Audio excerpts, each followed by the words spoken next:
Gracias, presidenta. Buenos días, Joana Flores de Grupo ASIR. Nada más, sobre este tema de México Canta, me gustaría preguntarle a la secretaria de Cultura, los perfiles de estos jóvenes que han identificado, no sé, ¿son jóvenes que han estudiado previamente música o traen un talento autónomo, si se han preparado solos, qué han detectado? Hay de todo, hay algunos que han estudiado música, pero hay de todo. Hay jóvenes que se dedican a otra cosa, pero tienen un talento, como por ejemplo el chico de hip hop. El matrimonio pues no se dedica a la música, pero han sido aficionados a lo largo de su vida. Finalmente la música uno la lleva en el corazón y yo creo que cantan desde chiquitos, y esta es una gran plataforma para que también con el acompañamiento profesional pues puedan tener otro tipo de acceso a otras oportunidades, pero hay de todo. No se trató de elegir a gente que viniera de la música necesariamente, es una plataforma para todas y todos. Gracias. Y, presidenta, sobre el tema de la comisión, estaríamos hablando de que finalmente seguiría siendo o es una de las tasas o comisiones más bajas entre… Sí, ahora le dije a Rocío que revisara el tema de la comisión y también de cuánto se puede enviar, porque hay límites para enviar anualmente. Entonces lo revisa ahora Rocío para poderles dar bien la información y evidentemente pues tiene que ser la forma más económica de enviar recursos, porque si no, pues no tendría el objetivo que tiene. Hay muchísima gente, hay una estimación de Banco de México que dice que 99% son transferencias electrónicas. Sin embargo, hablando con las remesadoras grandes, que Rocío ha hecho este trabajo de manera muy importante, y también Relaciones Exteriores, con Money Graham, Western Union, con todos ellos, dicen que no, que en realidad algunas hablan del 70% como transferencia electrónica, algunos hablan de 60%, pues dependiendo de… Entonces quiere decir que hay un número importante que no envía como transferencia electrónica. Quizá el Banco de México no toma en cuenta que se entrega el efectivo y de ahí viene la transferencia electrónica. Entonces, esta tiene que ser la alternativa más económica y más viable para todos los paisanos. Entonces, obviamente, Finabien tiene su alianza con remesadoras allá, pero tiene la gran virtud de que al pedir la tarjeta de bienestar de Finabien es muy fácil solicitarla y cumple con todos los requisitos en Estados Unidos. Entonces, cada viernes vamos a seguir informando y les ponemos la lista para que vean nuestros paisanos qué remesadoras son las que ofrecen mejor condición. ¿Qué quiere decir eso? Pues que le llegue más dinero a sus familias acá. Eso tiene que ver con la comisión, con el tipo de cambio, y la orientación pues es que entren a la página de los consulados, a la página de Finabien, para que vean los requisitos que se requieren e incluso pues que sepan que se puede enviar, que lo pueden aplicar a distancia y puede enviarse por correo la tarjeta y tiene también su aplicación. Entonces vamos a seguir informando.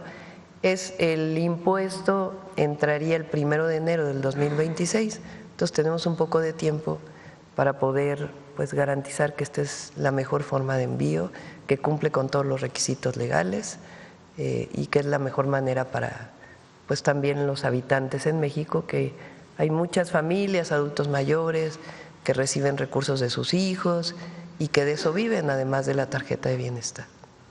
Presidente, y también en el caso de cuántos menajes de casa se realizan al año, no sé si tienen una estadística y si con esta simplificación puede aumentar.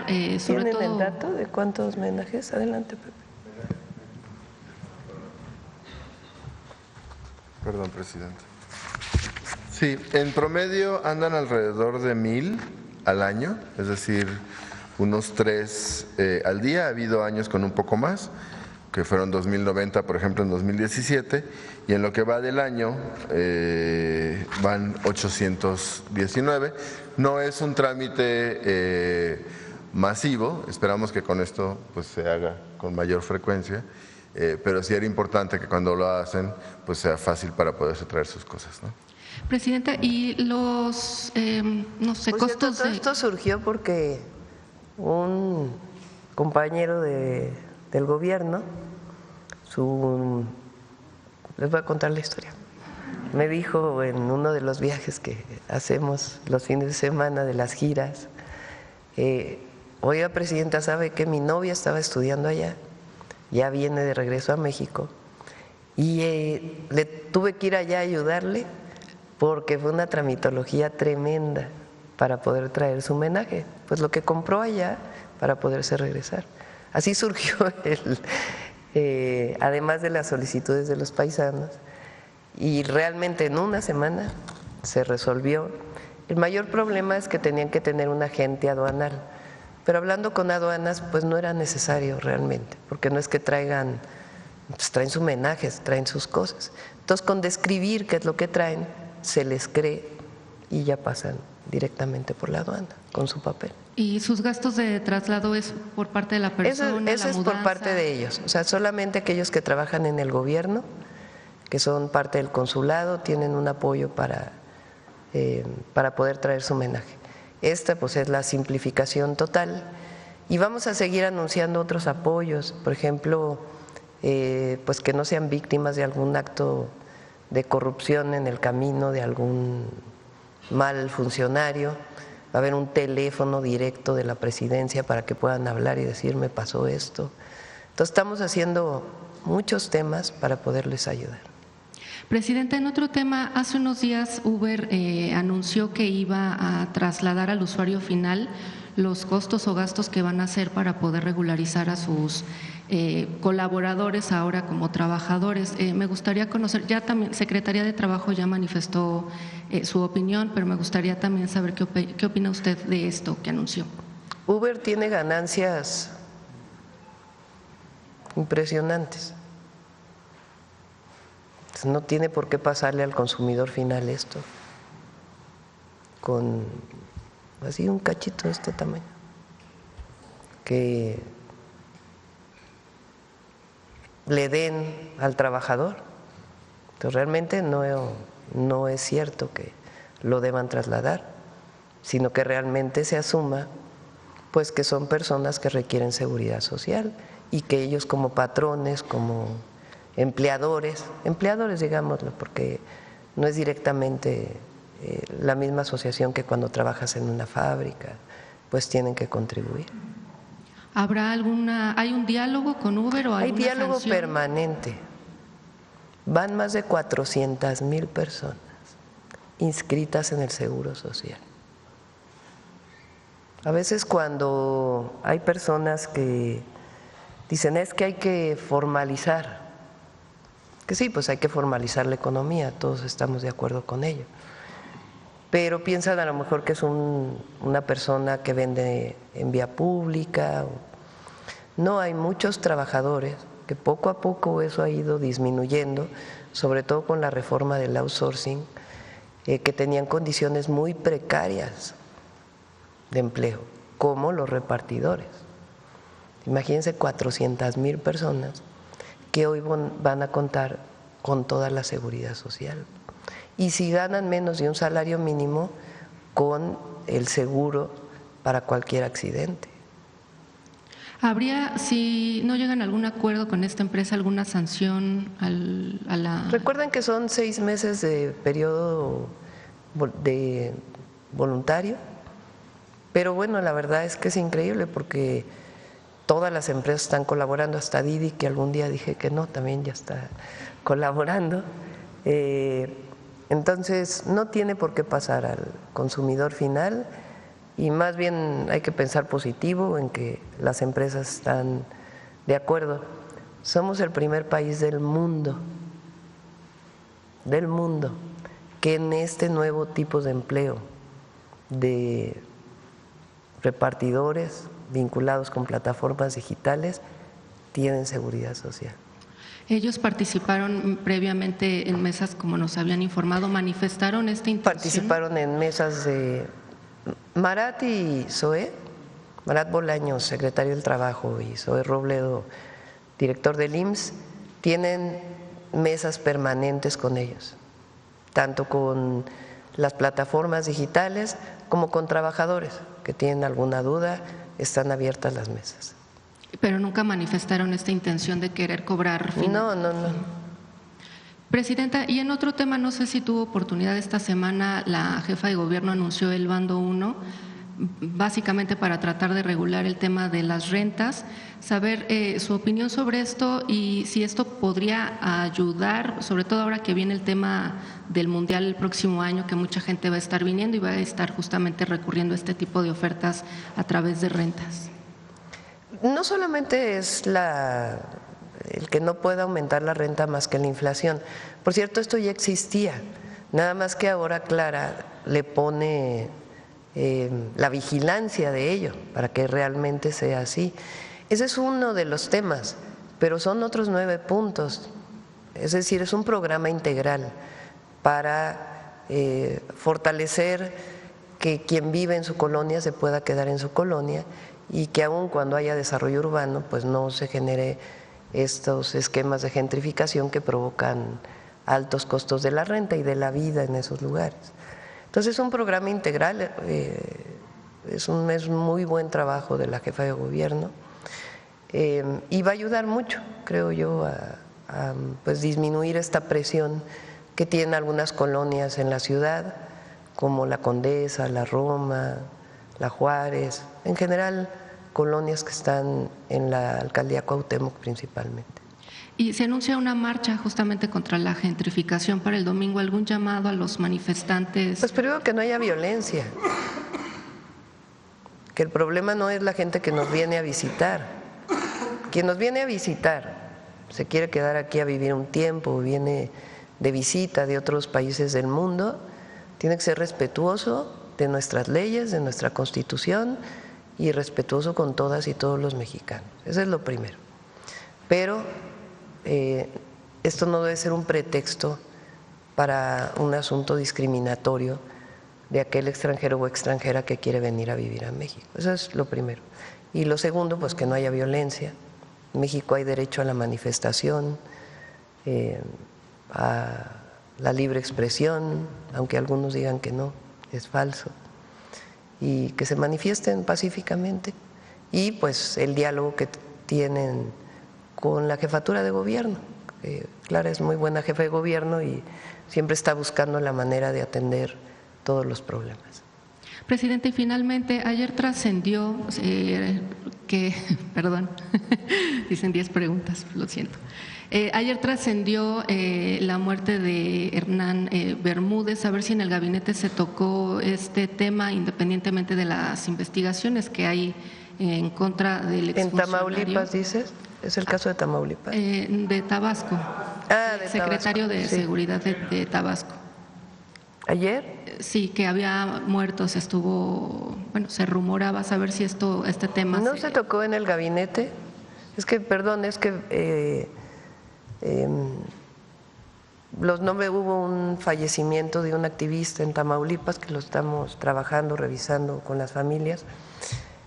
No hay información sobre eso. ¿Por qué no preguntas al gabinete, a Omar, a ver si nos puede dar información? Pero no está confirmado. Muchas gracias, buenos días. A ver, del tema. Ahora vamos aquí a la esquina y luego vamos para acá. Presidenta, buenos días. Elizabeth Robles, de Canal del Congreso. Aprovechando que está aquí el canciller y hablando de las remesas, el Congreso participó junto con esta delegación encabezada por usted sobre este tema para tratar de mitigar los impactos de esta propuesta de aplicar un impuesto a las remesas en Estados Unidos. Canciller, yo quisiera preguntarle si usted considera oportuno que continúen estos diálogos en este y en otros temas con el apoyo del Congreso mexicano y que se retomen estas reuniones interparlamentarias rumbo a la discusión del TEMEC. Con permiso. Sí, sin duda el papel que jugó la comisión fue importante. Recuerden ustedes que en un principio esa iniciativa estaba planteando el 5% y abarcaba además a todos. Y poco a poco como resultado de una serie de factores, porque hubo, primero, los paisanos y las paisanas allá se organizaron y expresaron también su punto de vista y su insatisfacción con la medida. Fue muy importante. El grupo parlamentario que fue jugó sin duda un papel también muy importante. Tuvieron muchas reuniones con legisladores de los dos partidos. Había unos más simpatizantes con la posición de México, que era, por supuesto, no se debe poner ningún impuesto a este tipo de transacciones, porque pues ya pagaron en cierta forma todo ese dinero, ya pagó impuestos. Entonces había un buen argumento, inclusive en un momento dado se esgrimió la posibilidad también de invocar algún tratado internacional, etcétera, pero el diálogo fue fructífero, el diálogo funcionó y hubo también gestiones a nivel de la Cancillería con el Departamento, diversas instancias del Congreso, porque este fue un planteamiento que surgió cuando se planteó directamente con las autoridades del Departamento de Estado. Yo lo hablé con el secretario Rubio, fue muy claro, me dijo, a ver, esta es una iniciativa del Congreso de los Estados Unidos, entonces hay que negociarlo ahí con el Congreso, en las dos cámaras, de manera que dio resultados, yo creo que satisfactorios. Obviamente a nosotros nos hubiera gustado que hubiera quedado en cero, pero bueno, se hizo un muy buen trabajo. Y yo creo que justo lo que dice, esto nos debe hacer reflexionar sobre la conveniencia de que se reanuden estos diálogos.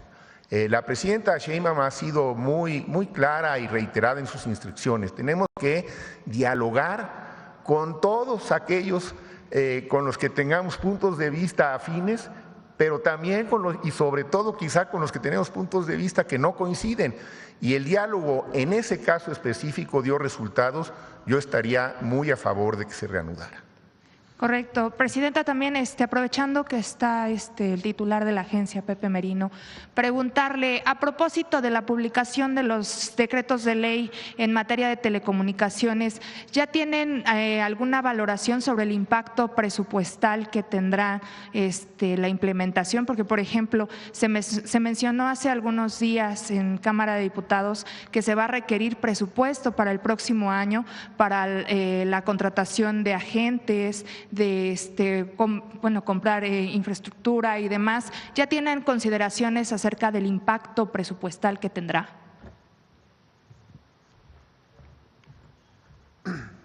Estamos haciendo justamente la estimación. Lo que puedo adelantar es que el costo del nuevo regulador, la Comisión Reguladora de Telecomunicaciones, será sustantivamente menor al costo del regulador que antecede, estimamos en la mitad. En términos de infraestructura y tecnología, la verdad es que no se requieren mayores adquisiciones. Vamos a revisar los contratos que hoy tiene vigente el regulador previo, y cuando tengamos una cifra se las hacemos de su conocimiento de inmediato. Correcto. Y finalmente, Presidenta, preguntarle, el día de ayer en la Legislativa del Pueblo, esta conferencia que ofrece la mayoría en Cámara de Diputados, el diputado Arturo Ávila planteó la posibilidad de crear una comisión especial que dé seguimiento a esto que se conoce como el cártel inmobiliario. El tema de la gentrificación y el problema de vivienda es un tema que ha estado pues no solo en la ciudad, sino también en otros estados del país. Preguntarle cuál es su opinión al respecto. ¿Considera que desde el Poder Legislativo podría también trabajarse este asunto? Pues es decisión de ellos, ¿no? Yo creo que en el caso de la Ciudad de México, la jefa de gobierno actuó bien, rápido, frente a la demanda, la solicitud, también, por supuesto, sancionando el discurso xenofóbico y la violencia en las manifestaciones, pero rescatando la demanda legítima. Y se actuó bien, hay 10 puntos, creo que son 10 los que presentó, 14 puntos los que presentó. Entonces, un programa integral, y lo que requiera del apoyo del Gobierno de México lo va a tener, y si los legisladores quieren, pues también hacer su propia comisión, ¿no? Pues es cuestión de ellos. Gracias, Presidenta. Sí. Bueno, a ver. A ver, ahí, pues, acá la compañera que está desde ayer pidiendo, por favor. Gracias, Presidenta. Yusbel Carolina, de Código Libre. Para aclarar, es que nos queda un poquito con la duda. Para confirmar, ¿es $2 de comisión sin importar el monto? ¿Es en función del monto de operación? Por ejemplo, Presidenta, ¿se cobrarán $2 si manda $300 o $2.500? Vamos a hacer una cosa. Viene Rocío el lunes, si quieres, y con Iván, que tiene el quién es quién en las remesas, se ubica cómo queda Finabien dentro de este esquema y cómo es que se cobran las comisiones, y le damos más tiempo a esta parte. Okay, Lo cierto es que es la mejor opción. Sí, pero para confirmar serían $2, ¿verdad? $2.99, okay, eso, y $2.99. lo presentamos comparado con otras comisiones. Repito, hay algunas remesadoras que tienen 0 comisión, pero en vez de dar $1 en 18 pesos, dan $1 en 17. Entonces dicen 0 comisión, pero en el tipo de cambio cobran la comisión. Entonces parece como que son mejores, pero en realidad en el promedio, por el tipo de cambio, pues ahí se están cobrando la comisión. Entonces, por eso, en términos del tipo de cambio y de la comisión que se cobra, ¿por qué se cobra una comisión? Pues porque son los gastos que tienen que ver con las personas que trabajan de un lado y de otro lado, y lo que se tiene que pagar regulatoriamente. Entonces, esperemos para aclarar. Sí, Gracias. claro que sí. En otro punto, Presidenta, Estados Unidos ya comenzó a construir la nueva fase del muro fronterizo entre Estados Unidos y México. ¿Qué opina de ello? Usted en su momento ha dicho que es mejor construir puentes que muro, y México ¿qué tanto está haciendo en este muro? ¿Se está pagando algo o no? ¿Y cuál es su opinión? No. Lo están haciendo ellos. Okay. Nosotros no estamos de acuerdo con el muro. Miren, sin muro se ha logrado pues una frontera muy segura, con la colaboración y la coordinación. No es necesario el muro, es una decisión del presidente Trump. Y nosotros lo que buscamos siempre con Estados Unidos es la cooperación para el desarrollo y el respeto a las y los mexicanos que viven en Estados Unidos. Y por último, usted ayer comentó que no se puede encubrir a nadie, debe haber pruebas ante hechos y que haya una responsabilidad. Esto lo digo por el caso del senador Adán Augusto. Presidente, ¿este tema que viene ocurriendo no tiene un costo político para el gobierno? No lo creo. La Fiscalía investiga, y lo que lleven las investigaciones de la Fiscalía. Y bueno, sería pertinente que el senador pues también diera su versión. Es importante. Por ejemplo, durante el primer periodo del senador hoy Adán Augusto como gobernador, bajó muchísimo los niveles de inseguridad en Tabasco. Los homicidios cayeron de manera muy importante. Pues eso habla de un trabajo que se hizo cuando él fue gobernador. Ya la parte de la investigación contra esta persona que fue secretario vino después. Por eso yo decía que el Gabinete de Seguridad el martes les pueda platicar pues cómo fue este proceso, con las fechas y todo. Pero bueno, el senador debe dar su versión también para que pues se conozca y la gente pueda valorar la función que desempeñó él como gobernador, y particularmente en el tema de seguridad. Y de todas maneras, si hay investigaciones, pues tiene que seguirse investigando. Nosotros no vamos a proteger, a cubrir a nadie. La Fiscalía, cuando hace investigaciones, pues hará sus investigaciones y llegará a sus propias conclusiones a partir de las investigaciones. Pero me parece, él tiene su propia decisión, yo no le instruyo nada, no es de ninguna manera una imposición o algo así, pero sería muy bueno que él diera su versión para que pues la gente conociera también qué fue lo que él vivió como gobernador, qué fue lo que vivió con esta persona, cuáles fueron sus resultados y en todo caso cómo fue que pues llegó la información de que esta persona estaba involucrada con un grupo delictivo. Muchas gracias. Del tema, a ver, ahorita vamos para acá. Presidenta, qué gusto saludarle a Ramón Ramírez Gutiérrez. Hoy los oaxaqueños conmemoramos el aniversario luctuoso de Benito Juárez. Sí, vamos a tener una ceremonia conmemorativa de ello, del gran presidente Benito Juárez. Pero fíjese que a este motivo, y hablando del tema de los migrantes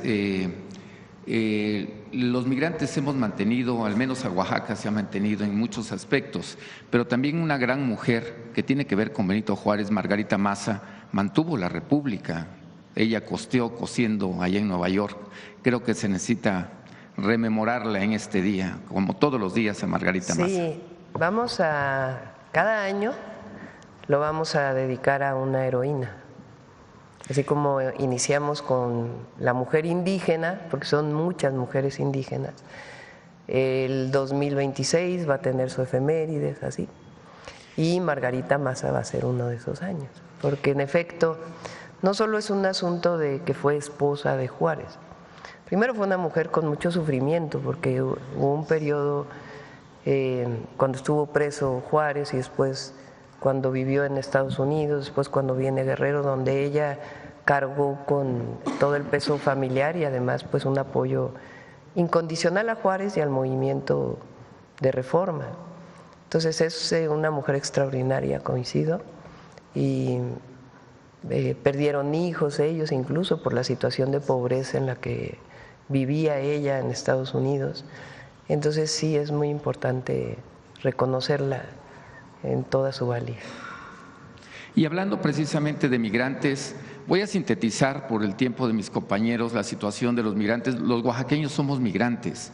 Los oaxaqueños, ¿qué estamos pidiendo los que somos migrantes, los que hemos sido migrantes? Es que precisamente haya mayor atención. Se ha dicho mucho en el discurso, pero en la situación real de lo que está pasando en los consulados es otra la situación, los horarios, el cambio de personal, falta sensibilidad para atender a un migrante, porque muchas veces los funcionarios no han sido migrantes, no han sentido lo que es pasar la frontera, lo que tener que trabajar 8 horas y todavía trabajar otro poquito más para mandar más dinero a la familia. Eso es lo que necesitan los migrantes, y sobre todo un caso en Atlanta, ahorita que está el secretario, se venden las citas. En el número que dan por teléfono, las citas las dan 6 meses después. En cambio, si hablan a una notaría, a cambio de $60 se les dan en 2 o 3 días. Digo, no puede ser la generalidad, pero sí le hablo de algunos casos que pueden estar pasando allá. Otra situación respecto a los migrantes es lo que le he reiterado, es la posibilidad de que se unifique la situación entre Financiera Bienestar y Banco Bienestar, porque las familias en las comunidades a veces solamente tienen Financiera y el banco les queda 3 horas. O viceversa, y esto significa que si se pudiera unificar, pues ya los servicios los tendrían en el mismo lugar, y además se ampliaría la cobertura de estos servicios que al fin y al cabo son financieros. Otra de las situaciones es que lo que piden los Dreamers es la posibilidad de invertir en México, que además sería un capital para desarrollo en las comunidades, es decir, con este capital que puedan invertir los Dreamers principalmente, no sé si estoy pronunciando bien, se pueden financiar proyectos de desarrollo para sus comunidades. Está la versión de los CETES, pero tiene poca difusión y como que no es muy atractivo para el mercado. Y bueno, esta es en situación de los migrantes, Presidenta, y ojalá pues algo de todo esto, pues digo, lo que ustedes puedan retomar, me lo puedan contestar. Pepe, ¿por qué no platicas cuál es el mecanismo de la cita? Exactamente, para que lo sepan los paisanos que nos escuchan. Y después Juan Ramón sobre los cónsules. Muchas gracias.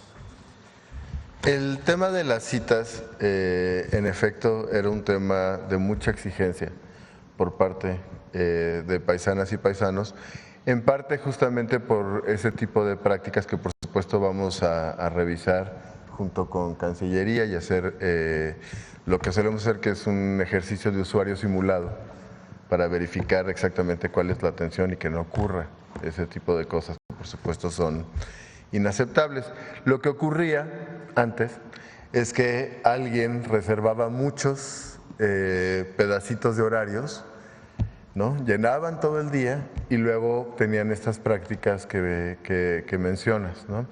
Hoy, en el portal de citas, que está habilitado en miconsolado.sre.gov.mx, eso ya es imposible, porque para dar una cita tienes que subir documentación. Entonces tú en el portal de citas dices, quiero hacer una corrección de acta de nacimiento, quiero hacer un menaje doméstico, el tipo de trámite que quieras, ¿no? Especificas, subes tus datos, subes la documentación que sea necesaria para el trámite en específico que quieres realizar. Alguien en el consulado valida que esta documentación esté completa ese mismo día y ya que está validada la documentación, te da el día y hora de la cita. Por supuesto, eso implica que nadie puede hacer esta práctica de quedarse con muchos horarios y luego tratar de venderlos, pero además implica que te ahorras una vuelta, porque ya tus documentos están validados, ya simplemente acudes a tu cita y por supuesto alguien por un tema de emergencia, una persona de la tercera edad, lo que sea, que requiera una atención inmediata sin una cita, puede acudir directamente al consulado y por supuesto se la atenderá bajo los lineamientos que mencionaba el canciller, que ya se publicaron, que ya se implementaron en todos los consulados, pero por supuesto hacemos una revisión del caso de Atlanta que menciona. Sería eso, presidente. Sí, solo para complementar, desde luego vamos a revisar el caso que menciona. Yo diría que todas las irregularidades las vamos a ir revisando, ahora sí que conforme vayan haciéndose las denuncias. Ahora, ¿qué estamos también haciendo en adición para tratar de erradicar estas prácticas?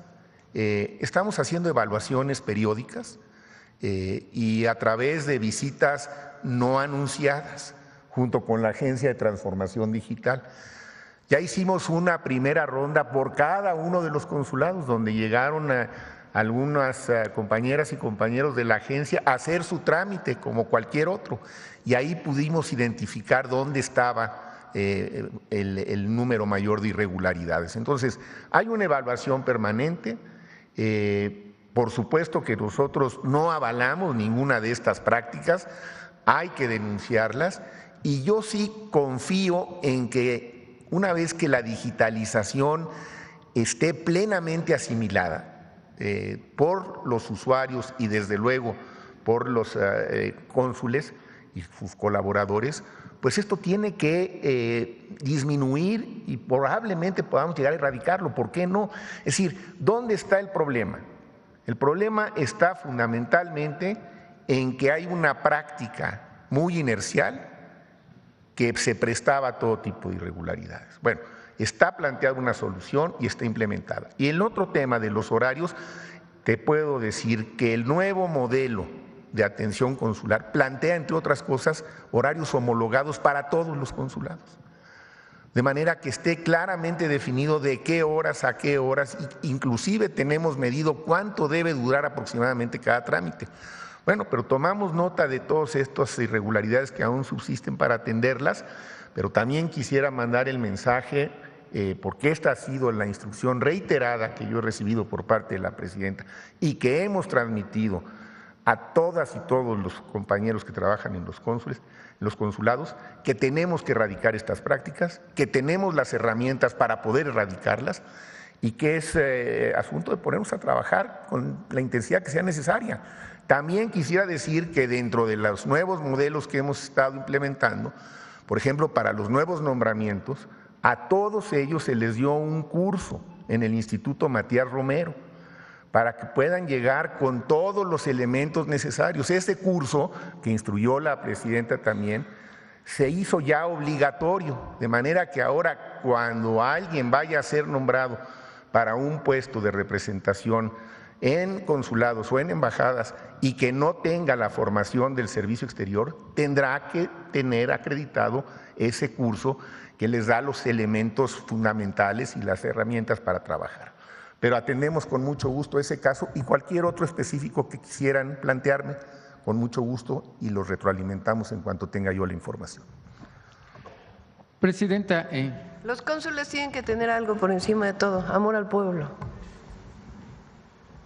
Entonces, yo lo reuní aquí en este salón cuando entramos y les dije, tienen que tener un día de audiencia pública ustedes para que escuchen qué viven nuestros paisanos allá y cómo ayudarlos. Entonces, en algunos casos en esta revisión que se hizo, pues eran los casos más complejos donde no había una mínima empatía ni siquiera.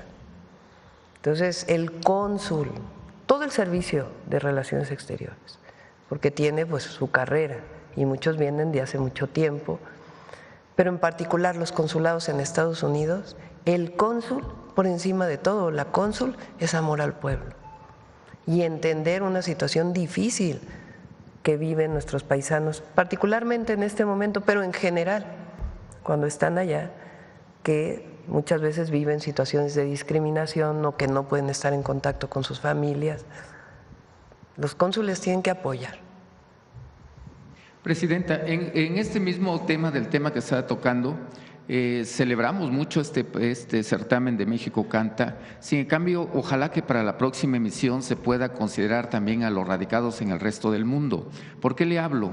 A veces los que están, tenemos mexicanos que están en Europa, por ejemplo, y están realizando trabajos extraordinarios. En Oaxaca tenemos una pianista que acaba de terminar su educación en una escuela de alto rendimiento de la Unión Europea y está tocando a todas las mujeres, que poco se ha hablado de ellas, pianistas principalmente de Europa. Y sin cambio no pudieron tener acceso a este certamen de México Canta. Lo consideramos. Y ya por último, Presidenta, ahora sí ya la situación históricamente en el pasado reciente, hay pendientes respecto a los macheteros de Atenco. Se dio justicia a una parte, pero faltan los de Nezquipayac, que les hace falta la tenencia de la tierra, su certificación de su agua y la situación de proyectos productivos que está pendiente y que fueron los que… Está el plan de justicia para Atenco y se está atendiendo. Ahí está María Luisa Albores, es la responsable, aunque esté en alimentación para el bienestar, todo el gobierno tiene varias tareas, todos los que formamos parte del gobierno tenemos varias tareas y María Luisa está encargada de ese plan de justicia. Gracias, Presidenta. Sí. Por cierto que salió, no lo comentamos aquí, pero salió un documental, ¿no?, con algunos expresidentes sobre el tema del aeropuerto de Texcoco.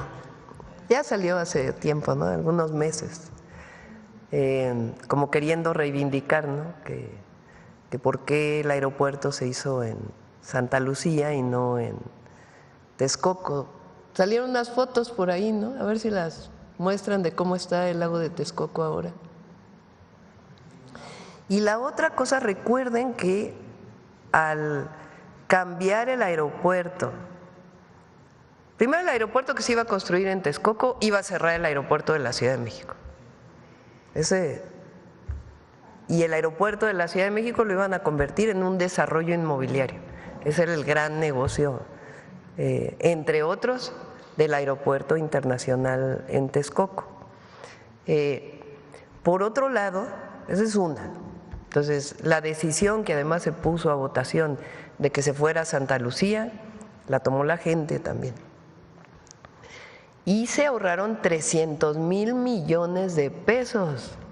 No se nos debe olvidar eso. O sea, se quedó el aeropuerto de la Ciudad de México por más que dijeran que no podían funcionar los dos, por razones de aire y quién sabe qué tanta cosa.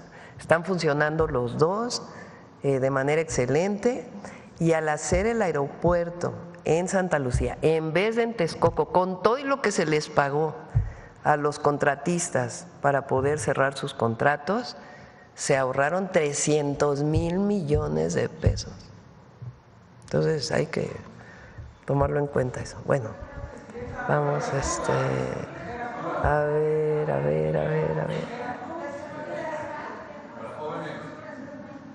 a ver de este lado. A ver, el compañero de atrás que no ha preguntado y luego vamos aquí adelante.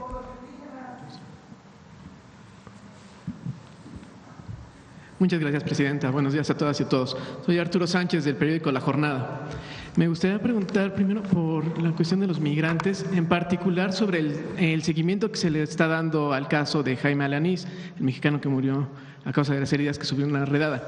Entendemos que va para California la directora de Protección Consular, pero más allá de eso queremos saber, nos gustaría saber, hablaron de poner una demanda. ¿La pondría el Gobierno de México? ¿La pondría la familia? ¿Por qué delitos exactamente? Gracias. A ver, con mucho gusto. Primero, yo creo que es muy importante aclarar que el Gobierno de México como tal, ante situaciones tan lamentables como la que se menciona del señor Alanís, el Gobierno como tal no tiene la capacidad jurídica para presentar la demanda. Por eso tenemos este programa de asesorías legales. ¿Qué es lo que hacemos? ¿Quién tiene que presentar la demanda? Alguno de los familiares en este caso del señor Alanís, cosa que está ocurriendo. ¿Qué es lo que hace el consulado? El consulado habla con la familia, examinan la situación, ofrece el apoyo legal y si la familia está de acuerdo, entonces la familia presenta la denuncia a través de quién. En este caso ya tenemos un despacho que está en contacto con la familia en Oxnard, en California, para que presente la demanda y nosotros impulsamos el proceso. Pero el consulado como tal no tenemos la capacidad jurídica para hacerlo y por eso tienen que ser firmas estadounidenses, abogadas y abogados que tengan las licencias necesarias para poder ejercer y llevar a cabo estos procesos. En el caso del señor Alanís, lo que se está analizando es fundamentalmente causas de naturaleza civil, pero el despacho que ya conoce el caso, es un despacho que el titular es un licenciado Arias, está examinando cuáles son las mejores opciones para ya proceder formalmente. Y nosotros acompañamos el proceso. Y eso lo vamos a hacer en todos los casos en donde se violenten los derechos de los connacionales. Pero sí es muy claro que tiene que ser una firma local que tenga la capacidad y la familia o el propio afectado el que tiene que entablar la demanda. Entonces ese es el papel que hacemos los consulados y yo creo que en los próximos días tendremos más certidumbre sobre qué decidió este despacho que ya tiene el caso presentado y alguno de los familiares del señor Alanís está personalmente también dándole seguimiento. ¿Cuándo será repatriado el cuerpo de Alanís? ¿Cuándo será repatriado su cuerpo? En cuanto también es otro tema también muy importante, que es además un trámite pues siempre muy doloroso, ¿no? Ahora, se tienen que concluir una serie de requisitos. El servicio médico forense de los Estados Unidos es muy riguroso, toma más tiempo y no se pueden repatriar los restos humanos antes de que esté el dictamen final del forense. No tengo una fecha precisa, pero yo creo que ya estamos muy cerca de que pueda hacerse ese movimiento de repatriación, que también es parte obviamente de lo que hace el consulado.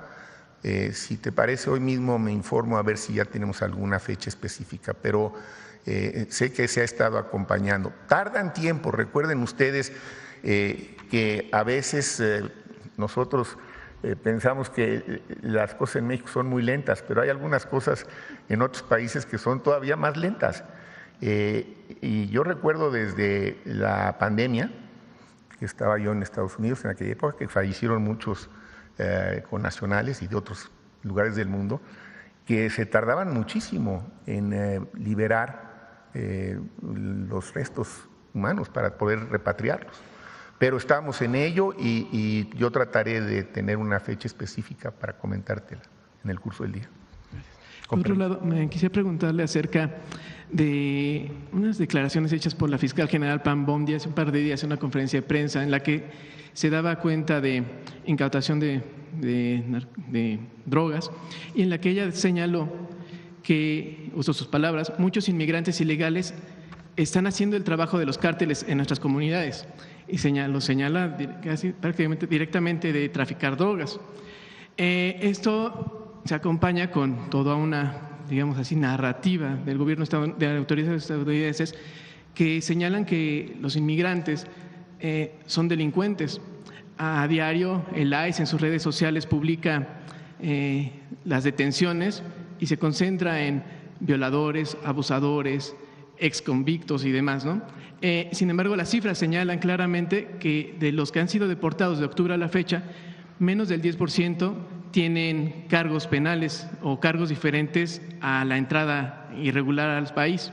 Y solo una fracción, según datos del propio gobierno estadounidense, más del propio ICE, alrededor del 7% tienen cargos de delitos graves, como los que ellos señalan como si fueran comunes. ¿Cuál es su opinión al respecto? Nuestros paisanos que viven allá son extraordinarios.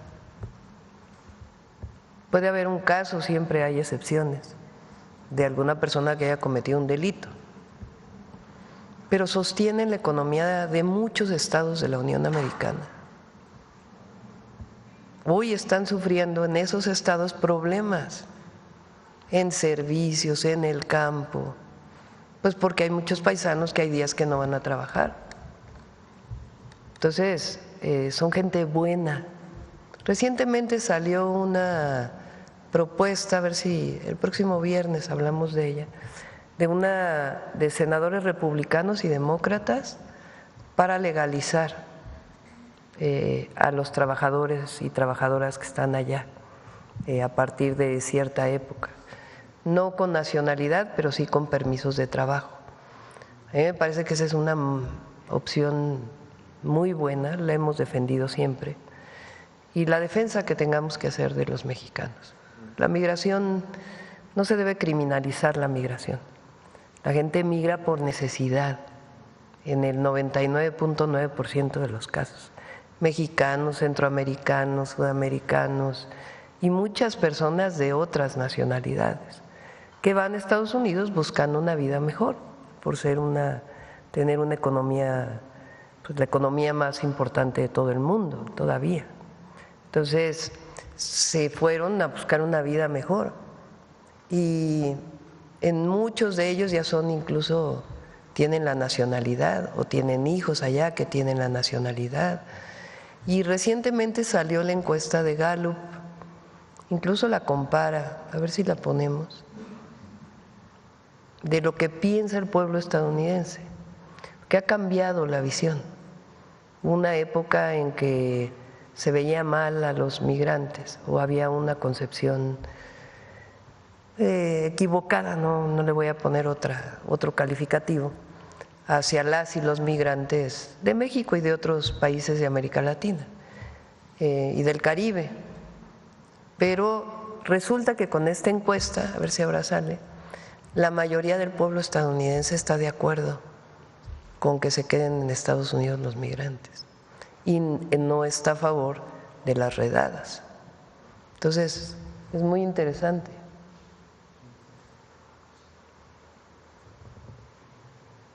Dice, ¿tú piensas que la inmigración es buena o mala para el país ahora? El país se refiere a Estados Unidos. 79% piensa que es buena.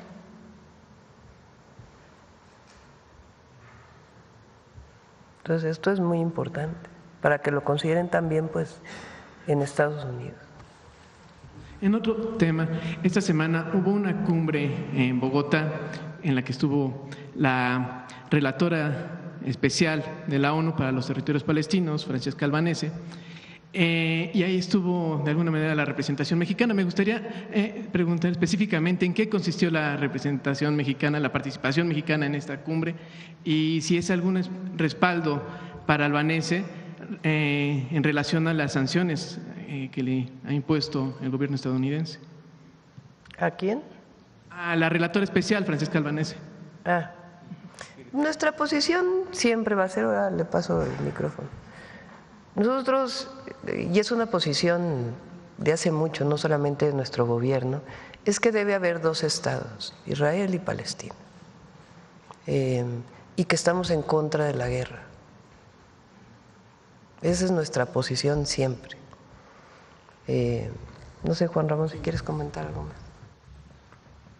Así es, en efecto, Presidenta, desde los años finales de los años 40, La posición de México reiteradamente ante Naciones Unidas es justo la que acaba de señalar la presidenta. México está a favor de que haya 2 estados con fronteras seguras y que convivan de manera pacífica. Y esto, de hecho, es una resolución que ha adoptado las Naciones Unidas y que no se ha podido implementar.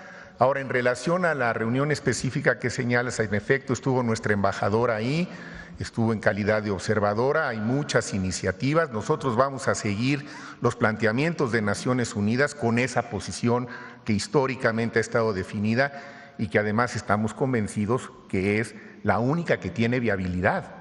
Y en ello también puedo decirles que las últimas veces que se ha presentado esta iniciativa nuevamente ante la Asamblea General cuenta con un apoyo casi abrumador, ¿no? Próximamente, el mes que entra, habrá nuevamente una sesión al respecto en Naciones Unidas y ahí el embajador Vasconcelos refrendará esta misma posición. Y desde luego siempre ofreciendo la posibilidad de que México, que es un país confiable en el mundo del multilateralismo, pueda ayudar a mediar o a construir diálogo entre las partes en conflicto. Recuerden ustedes que la solución pacífica de las controversias internacionales es otro de los principios normativos de nuestra política exterior que sigue teniendo una enorme vigencia. Así que vamos a ser consistentes con esos principios y con lo que históricamente hemos venido defendiendo y argumentando, y en la medida de lo posible, pues tratar de acercar a las partes y fomentar el diálogo. Por eso también México siempre ha estado a favor de que las partes en conflicto se mantengan en la mesa, porque luego surgen por ahí iniciativas de que hay que expulsar a uno de los dos de algún consejo, de algún comité, y esto lo único que conlleva es a imposibilitar literalmente que se restablezca el diálogo. Entonces puedes estar muy en contra de la posición de alguna de las partes en conflicto, expresar las razones por las cuales estás en contra, pero mantenerlo siempre en la mesa para que el diálogo siga siendo una opción latente. Entonces esa será la posición, son las instrucciones que hemos recibido, es consistente con nuestra visión histórica y creo que es la única opción viable en ese histórico y lamentable conflicto. En este mismo sentido, me gusta, en el informe que presentó recientemente Albanese sobre empresas que se benefician del genocidio contra los palestinos, menciona a una firma mexicana, Orbia Advanced Corporation, ¿no? Antes llamada Mexichem, en la que aparece en la lista a través de la subsidiaria Netafilm, de la que es propietaria en un 80%. Y de acuerdo con este informe de la ONU, Netafim es líder mundial en tecnología de riego por goteo, proporciona infraestructura para explotar los recursos hídricos en la Cisjordania ocupada. El informe dice que la empresa ha diseñado su tecnología agrícola en concordancia con las necesidades expansionistas de Israel. ¿Qué información tiene usted y su gobierno al respecto? Y si se han tomado alguna medida para supervisar esta empresa a raíz del informe de la ONU. Gracias. Sabemos que es una empresa que tiene trabajo allá, pero catalogarla como esto, pues habría que investigar y que la propia empresa también dé su punto de vista. Gracias, presidente. Sí. Bueno, ya se está acabando. Vamos aquí. Gracias, presidenta Claudia Sheinbaum. Soy Isa García de Telesur. La primera pregunta es relacionada con las tarjetas de Finabiem. Es un tema importantísimo, por eso hay que insistir. Y ahí tengo dos dudas. Primero, ¿ahí se requiere cita en el consulado, lo que se conoce como cita consular, para pedir en los consulados esta tarjeta? ¿Es un trámite más? Y como segundo punto, a mí me gustaría saber cómo se benefician las familias mexicanas, las que viven aquí, usando el migrante mexicano, el paisano, las tarjetas de Finabiem para enviar las remesas. Rocío. Muchas gracias. Sí, voy a tratar de ser muy sintética. Efectivamente, ante la pregunta de si se requiere cita, no. Se supone que llegan directamente a los consulados, no necesitan cita, no tienen que hacer fila. Principalmente en los consulados son las ventanillas de asesoría financiera las que entregan estas tarjetas Entonces, pues todos los consulados tienen suficientes tarjetas para entregar. ¿Y cómo se benefician las familias mexicanas? Tenemos una propuesta que estamos trabajando desde hace unos 2 años, que es que las familias que reciben la remesa acá tengan un impacto más productivo, que si bien lo tienen que utilizar en alimentos, en educación, en vestido y obviamente en mejoría de la vivienda, también puedan dejar una parte en ahorro.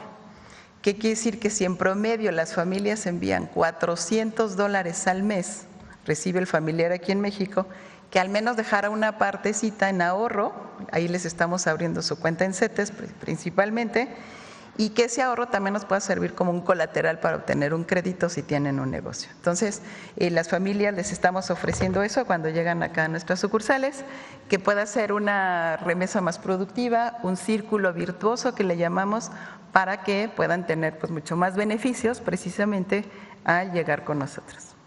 Gracias. Como segunda pregunta… Pero la pueden pedir por correo también, ¿eh? Ahí a ver si ponle el correo otra vez. Adelante. ¿Por correo postal o por correo electrónico? La piden por correo y después por correo postal les llega la tarjeta. Está genial.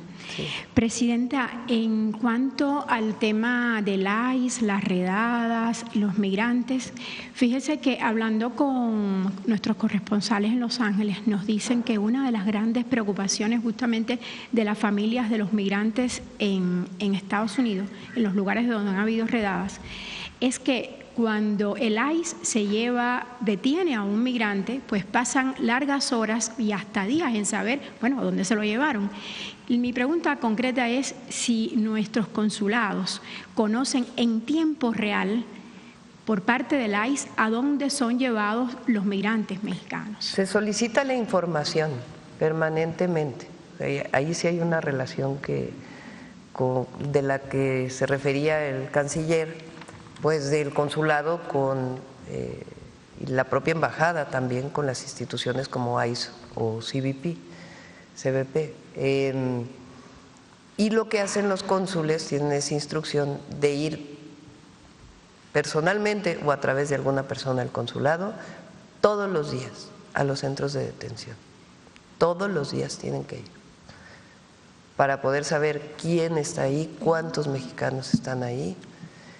Una vez que tienen el contacto con nuestro connacional, con nuestro paisano, paisana, que reciban información, cómo los están tratando para poder intervenir y además el contacto con sus familias para poder entrar en contacto con sus familias y que conozcan que su familiar está bien.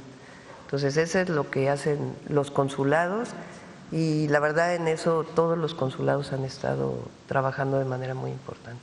Y ahora esta nueva herramienta del teléfono al que se puede llamar, 520-623-7874. Este es un teléfono para asesoría y para que si una persona mexicana es detenida por razones de migración, por cualquier razón, pero particularmente asociada a su estatus migratorio, ellos tienen derecho a una llamada, pueden llamar a este teléfono y ahí se le piden los datos de los familiares, se pone en contacto con el consulado interviene de manera inmediata para poder ver a dónde lo están llevando o la están llevando y poder hacer pues todo el proceso de apoyo consular que requiere. Presidenta, en otro tema, ¿usted se ha avanzado en el tema de la reunión de usted con el presidente Trump? No, está un equipo ahora en Estados Unidos, está el subsecretario para América del Norte, Roberto Velasco, está Luis Rosendo, parte de Economía, también subsecretario, y está Roberto Lázari por parte de Hacienda, también hay una compañera de Energía por algunos temas que habían planteado, y ya, ¿verdad? Sí, ¿verdad? Son estos 4. Ayer tuvieron reunión, hoy tienen más reuniones y se está trabajando. El objetivo pues es llegar a un acuerdo, evidentemente antes del 1 de agosto. Pero no se ha hablado más de su reunión con Trump. No, por lo pronto no. Ayer le preguntaron aquí en la mañanera sobre cómo su gobierno iba a ayudar a los productores con este tema del arancel del 17.09%. A mí me gustaría saber no cómo van a ayudar a los productores, porque al final los productores han tenido ganancia todos estos años y van a seguir teniéndola, aún con el arancel. Mi pregunta va dirigida de si no sería adecuado ayudar a la gente que se va a quedar sin trabajo probablemente, que va a ser afectada con estas medidas del arancel. Sobre todo teniendo en cuenta que los migrantes mexicanos que están regresando tienen una amplia destreza también en el campo. Seguramente se quieren ocupar aquí en el campo mexicano, en producir tomate. En el campo y en muchas otras tareas, en servicios, en manufactura. ¿Cómo es el grupo de trabajo? El secretario Verdeguer de Agricultura pues tiene reuniones desde hace un buen rato. Ahí también participa Economía por el tema, más que arancel en este caso es una compensación, le llaman, de una cuestión que venía desde hace décadas. Entonces tienen reuniones con las asociaciones. ¿Qué les pedimos? Y se va a hacer conjuntamente un censo de todos los productores de jitomate en todos los estados de la República donde se produce jitomate y se exporta. En ese censo vamos a ver cuáles son, aunque ya hay información, pero un censo todavía más detallado, los grandes productores, que es a los que menos les afecta, porque además ellos van a seguir exportando y van a seguir manteniendo los empleos. A quien más le puede afectar es al pequeño propietario que produce jitomate y que el impuesto pues sí le va a poder afectar en sus costos de producción. A ellos es a quienes vamos a apoyar y evidentemente a los trabajadores jornaleros que pudieran estar trabajando. Entonces es un programa integral que tiene que ver con exportación a otros lugares, tiene que ver con procesamiento del jitomate en México, tiene que ver con sustitución de cultivos. Entonces se está trabajando con ellos y yo espero que la próxima semana ya tengamos una primera propuesta. ¿Y este programa incluye mirar hacia otros mercados para vender el tomate? Sí, por ejemplo Japón, exportamos a Japón jitomate, se está viendo la posibilidad de que se amplíe la exportación. Con Japón es parte del tratado del Asia-Pacífico. Entonces, y hay otros países también donde exportamos. Es más caro exportar por el flete a Europa. Alemania, yo no sabía, es uno de los grandes consumidores de jitomate. Pero es mucho más caro por el flete exportarlo a Alemania. Hay más facilidad porque además la mayor parte de los productores que están en el Pacífico exportarlo hacia. Entonces están viendo todas las posibilidades. Ahí obviamente apoya relaciones exteriores con las embajadas, por ejemplo de Japón en México. Entonces se están viendo todas las opciones, pero sí es importante el Estados Unidos, el consumidor de Estados Unidos, el pueblo de Estados Unidos. Jitomate se usa en Estados Unidos muchísimo. No hay sustitución en este momento del jitomate mexicano. No hay. Entonces van a seguir exportando, por supuesto les impacta el impuesto, pero van a seguir exportando y nosotros buscamos todas las opciones posibles. Gracias, Presidenta. Gracias. A ver.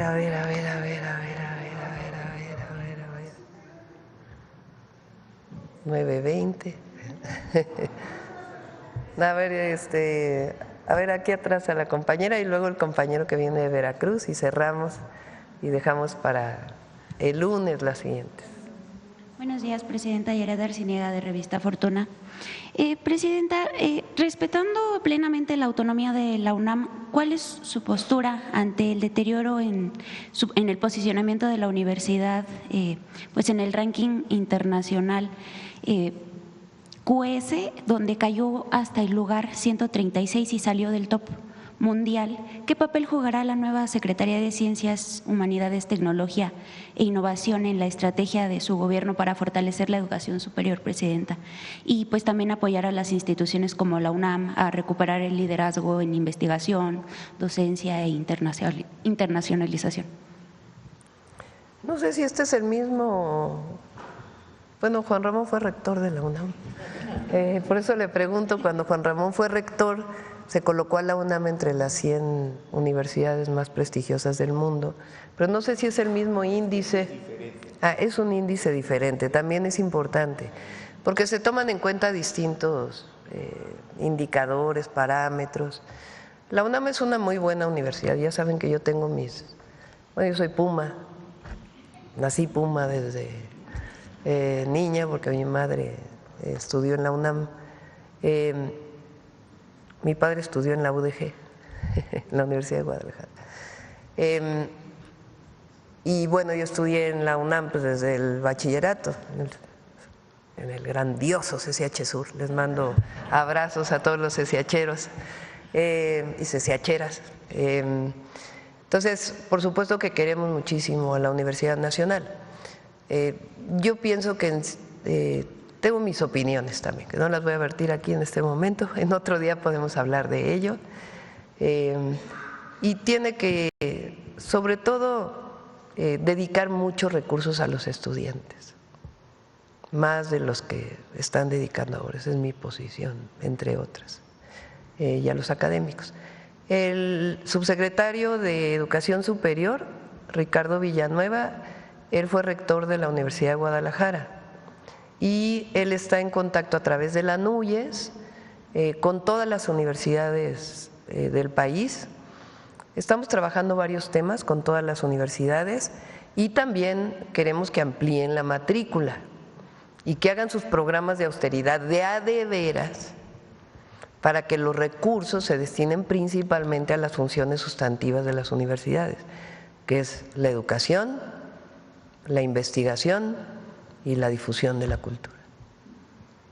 Muchas gracias, Presidenta. En otro tema, en Revista Fortuna publicamos una investigación, Presidenta, que revela que en la Ciudad de México el gobierno ha contratado durante 2023 y 2024 una póliza de seguros, con Seguros Azteca, filial de Grupo Electra, para garantizar la cobertura de gastos médicos en caso de accidentes para los estudiantes de la Ciudad de México.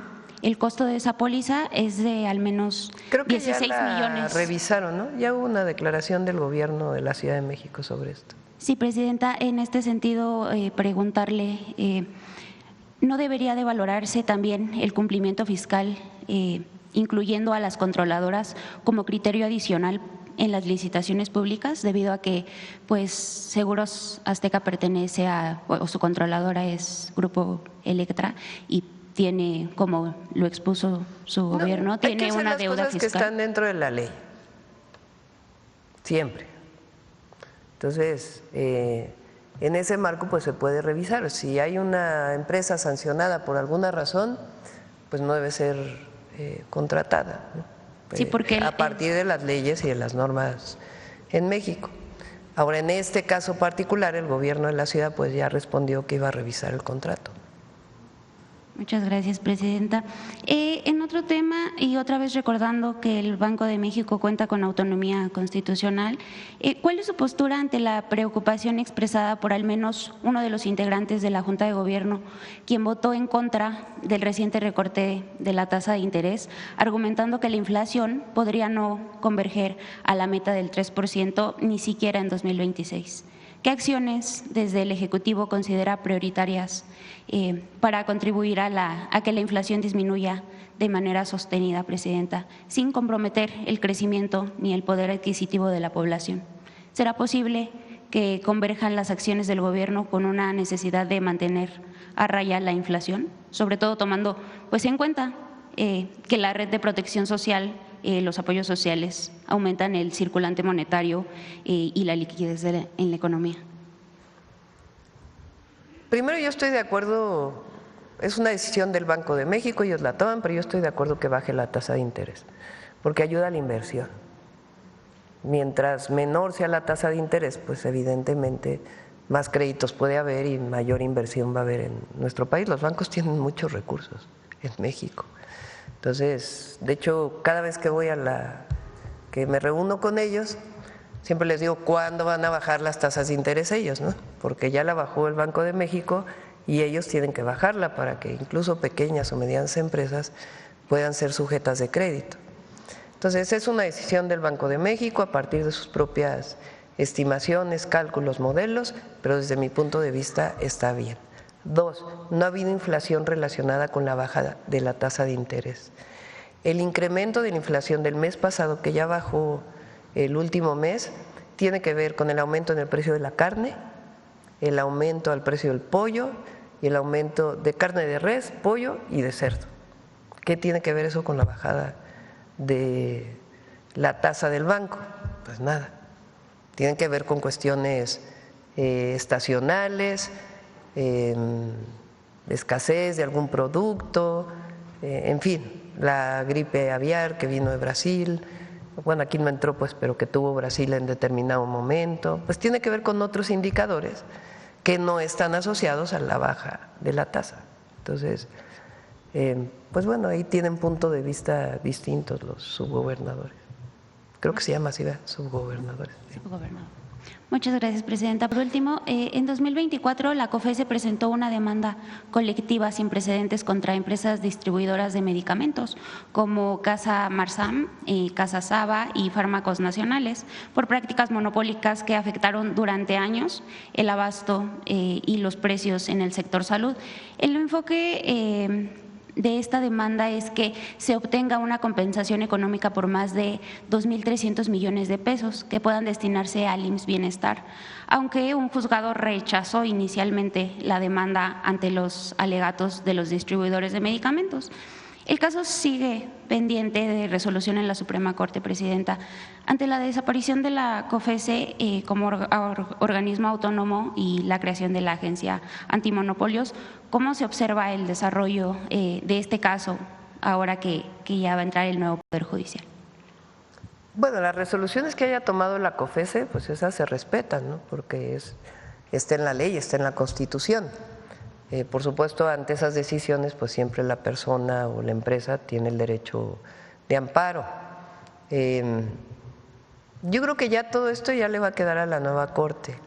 Ya salió publicada la agenda, ¿no?, de una de las salas o de la propia Corte, de qué van a tratar en su última sesión ya. Y el caso que hemos hablado aquí, que no voy a mencionar ahora, no le toca a la Corte actual, sino le toca a la nueva Corte y probablemente este caso también, porque no está dentro de los casos específicos que han dicho que van a tratar en su última sesión. ¿Cómo observa el desenlace de este? Pues lo ve la Secretaría Anticorrupción. Ella, Raquel, es muy buenísima. Aparte de ser honesta, es de las mujeres más estudiosas y sabe perfectamente, muy estructurada de cómo hay que actuar. Entonces ella está haciendo un gran papel y ella pues a la que le corresponde este proceso. Muchas gracias, Presidenta. Sí. Buen día. Bueno, ya la última, ahora sí. Gracias, señora Presidenta. Ricardo Ramírez Juárez, del portal en privado veracruz.com.mx de la ciudad de Jalapa.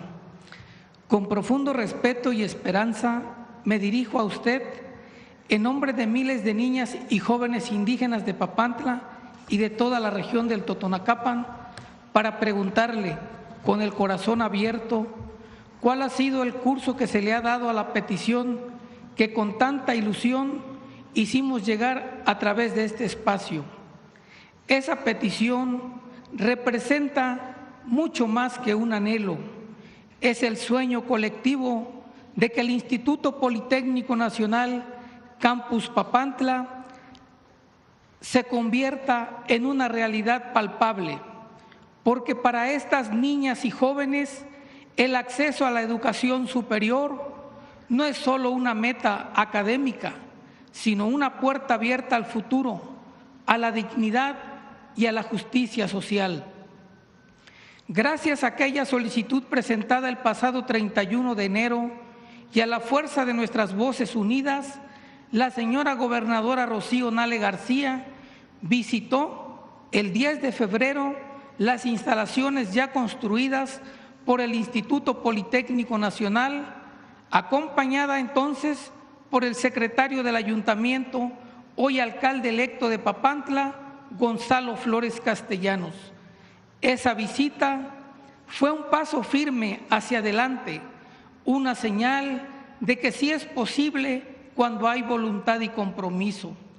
Hoy, más que nunca, confiamos en usted, señora presidenta, usted que ha roto barreras y ha abierto camino como la primera mujer en liderar nuestra nación. Sabe bien que el conocimiento transforma destinos. Usted, que proviene del mundo de la ciencia, sabe que cuando la educación florece, también florece el país entero. De la mano de la gobernadora Rocío Nale García, quien en solo 7 meses y 18 días de gobierno ha demostrado con hechos su profundo compromiso con el bienestar social. Creemos firmemente que esta noble causa encontrará eco en su sensibilidad y visión de justicia. La gobernadora ha eliminado cuotas en todos los institutos tecnológicos del Estado y ha otorgado a más de 5,000 estudiantes becas con la única característica de estar en condiciones económicas vulnerables, destinando más de 50 millones de pesos para combatir la deserción académica. Su gestión es un faro de esperanza para quienes más lo necesitan. En este año de la mujer indígena, las mujeres del Totonacapan depositan su confianza en usted, presidenta Claudia Sheinbaum, porque saben que usted no solo escucha, sino que actúa. Saben que en su liderazgo habita la ciencia, pero también el corazón. Saben que con usted el conocimiento no será un privilegio, sino un derecho. Creemos firmemente que con su apoyo, el Instituto Politécnico Nacional Campus Papantla no será un sueño aplazado, sino una realidad viva que transformará generaciones enteras. Gracias por inspirarnos, gracias por abrir caminos, gracias por creer en la educación como el alma de un México más justo y más fuerte. Sí, sí va a estar el campus, ya lo había dicho. Tenía algunos problemas, en este momento no recuerdo exactamente, tenía una problemática, pero ya la está resolviendo el director general del Poli y claro que va a estar el campus. Me comprometí cuando fui a Papantla y los compromisos se cumplen. Muchas gracias, señora presidenta. Sí, antes ¿Me permite mi segunda pregunta? Pero más breve, por favor. Más breve, es que es muy importante, presidenta, sí. Pero muy importante. Mi segunda pregunta tiene que ver con la libertad de expresión. Le comento un tema. En Veracruz se está dando un escenario que considero debe ser expuesto en esta tribuna.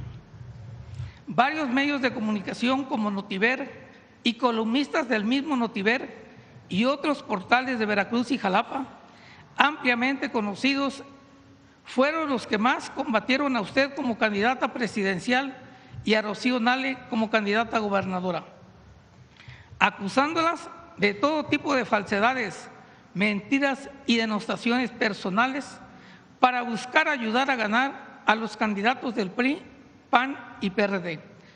Su guerra sucia no logró impactar a las masas que se volcaron en las urnas a su favor. Ahora, como gobernadora de Veracruz, Rocío Nale, y usted como presidenta, siguen los ataques de esos mismos medios de comunicación y de esos columnistas. Se puede decir, bravo, que viva la libertad de expresión. En abierto y todos los días las críticas son de todos los colores, pero más allá de las críticas, ahora se han atrevido a publicar graves ofensas contra usted como presidenta de la República, como la que escribió el señor Manuel Rosete Chávez, que no lo puedo llamar periodista, en su columna Apuntes del lunes 22 de junio del 2025, que por ningún motivo me puedo atrever a leer en esta tribuna pública, pero me permitiré dejarle unas copias del texto a la coordinadora de comunicación social la maestra Paulina Silva Rodríguez. Pero será Belmont porque Pau anda todavía de así como la captura de pantalla que prueba que este señor ha sido contratado por el Congreso del Estado con un convenio de miles de pesos, convenio que por supuesto fue autorizado por el presidente de la Jucopo de Veracruz, diputado Esteban Bautista Hernández.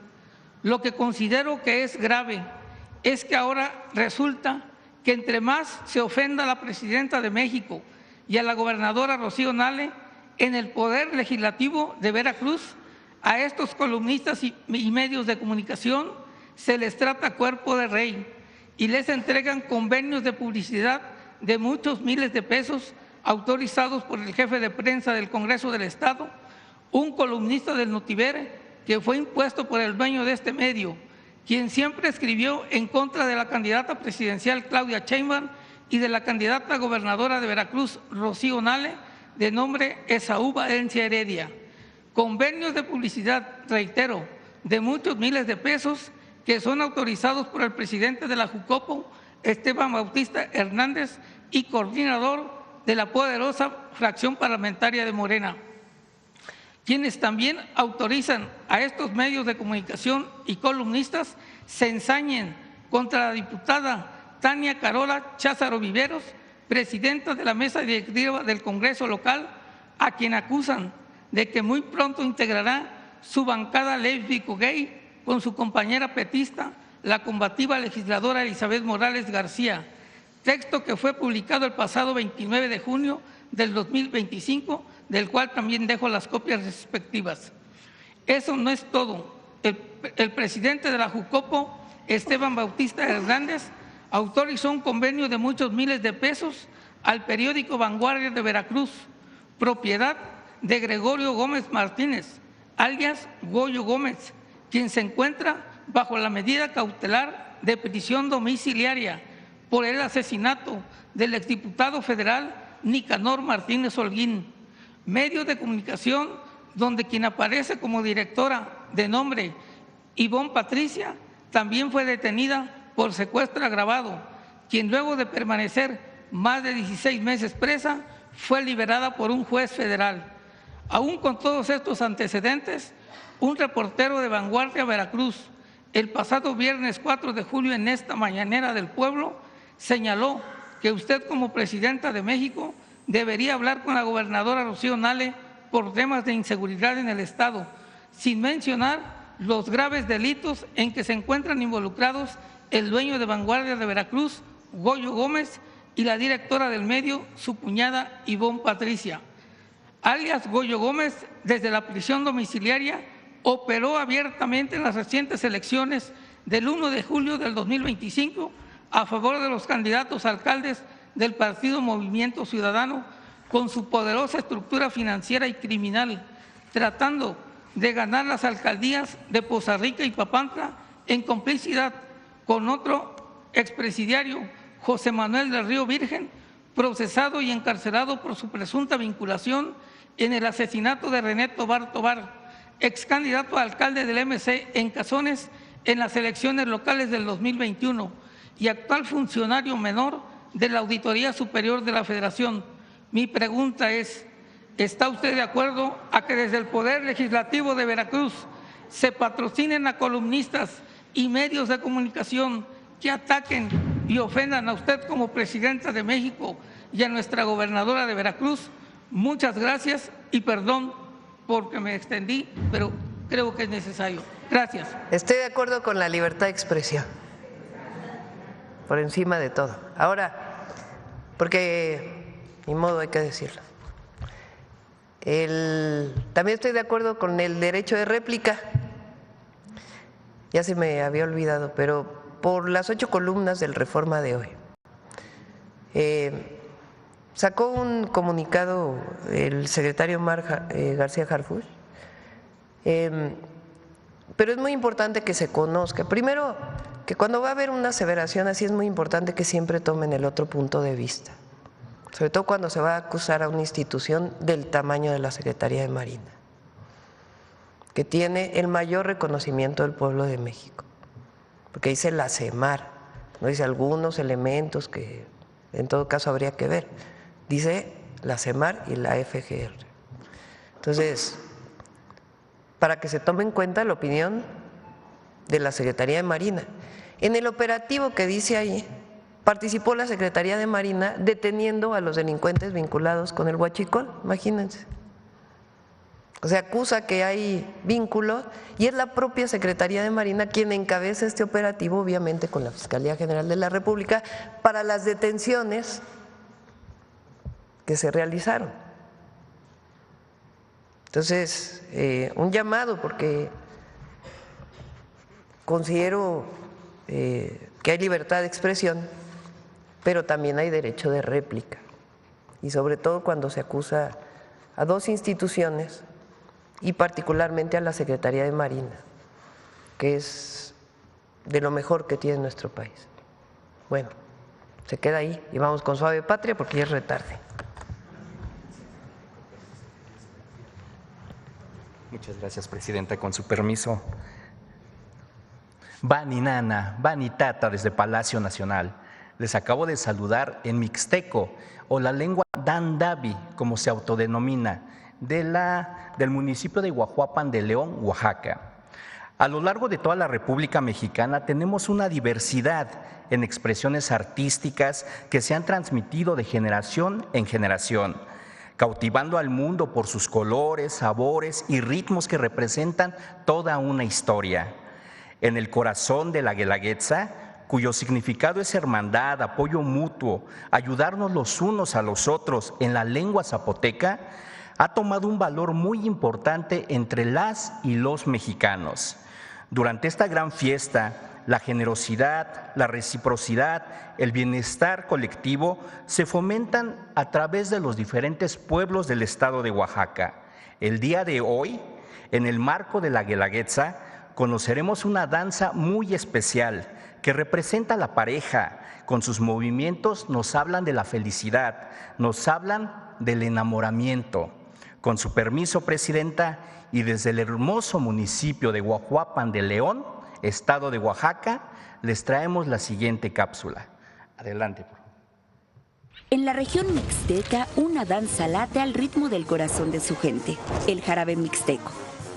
El jarabe mixteco se ejecuta en cualquier fiesta, fiesta privada, cumpleaños, fiesta pública, fiesta patronal, porque es algo que los oaxaqueños les gusta ver, les gusta escuchar y por supuesto les gusta entonar la canción mixteca donde quiera que vayan. Huajuapan es una tierra llena de historia, llena de personajes ilustres. Entonces, nosotros como oaxaqueños y sobre todo como bailarines que vamos fuera de Huajuapan, fuera incluso de Oaxaca a representar a este pueblo, no solamente representamos una danza o un baile, representamos todo un pueblo lleno de historia, lleno de personas que han dejado una huella. Creo que aquellos que pueden admirar una ejecución pueden ver un poquito de lo que es la mixteca a través de su indumentaria, a través de sus pasos, a través de la naturalidad con la que se dan los movimientos en cada uno de los sones. Creo que para los oaxaqueños el jarabe mixteco es orgullo, es identidad. Este baile es tan generoso que permite disfrutarlo tanto a quien lo ejecuta como a quien lo observa. Los pasos del jarabe narran historias de amor, tierra y raíces, preservando en cada movimiento la memoria viva de su pueblo. Por eso, bailarlo es una responsabilidad, pero también un enorme deleite. Lo que más me gusta de bailar el jarabe mixteco, pues obviamente es esa sensación, esa emoción que estás arriba de un escenario, que quieres darlo todo, que quieres demostrar por qué, que quieres representar dignamente a un pueblo arriba de un escenario. Al observar nuestro jarabe mixteco, estamos observando un poco de nuestras tradiciones que al día de hoy siguen vivas en las comunidades, que siguen vivas en las agencias, en las rancherías. Creo que el jarabe mixteco forma parte de la identidad de Huajuapan y en algún momento, si a ti te gusta bailar y eres oaxaqueño, en algún momento vas a querer bailar el jarabe mixteco. Y creo que cuando alguien no ha visto el jarabe mixteco y lo llega a observar, se queda con esa sensación de llevarse un poquito de la cultura tan impresionante como es la cultura mixteca. Cuando el alma baila, la memoria florece y por ello el jarabe mixteco nunca muere.